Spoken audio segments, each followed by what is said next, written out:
வணக்கம்.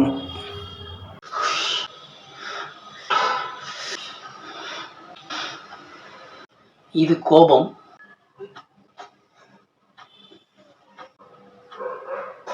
இது அழுகை,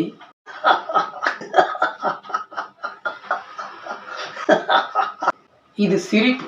கோபம், அழுகை, சிரிப்பு இதெல்லாம் மனிதனுக்குரிய குணாதிசயங்கள்.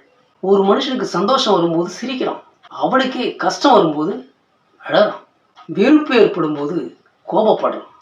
ஒருத்தர் சிரிக்கும் போது அவன் கூட சேர்ந்து நாமளும் சிரிச்சா, ஆஹா நம்ம சந்தோஷத்துல இவங்கெல்லாம் பங்கெடுக்கிறாங்களே அப்படின்னு அவன் ரொம்ப ரொம்ப சந்தோஷப்படுவான். அது ஓகே. ஒருத்தர் சிரிக்கும் போது அவன் கூட நம்ம சிரிக்கலாம், தப்பு இல்லை.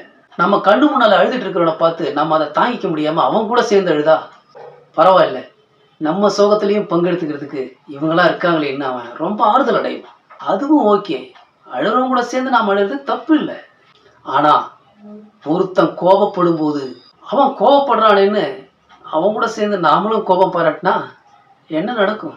விளைவு விபரீதமா இருக்கும். ஒருத்தன் அழும்போது அவன் கூட சேர்ந்து நாம் அழலாம், ஒருத்தன் சிரிக்கும் போது அவன் கூட சேர்ந்து நாம சிரிக்கலாம். ஆனா ஒருத்தன் கோபப்படும் போது அவன் கூட சேர்ந்து நாமளும் கோபப்பட்டா கோபம் தன்னையும் கெடுக்கும், எதிரியையும் கெடுக்கும் அப்படின்னு பெரியவங்க சொல்லியிருக்காங்க. நன்றி.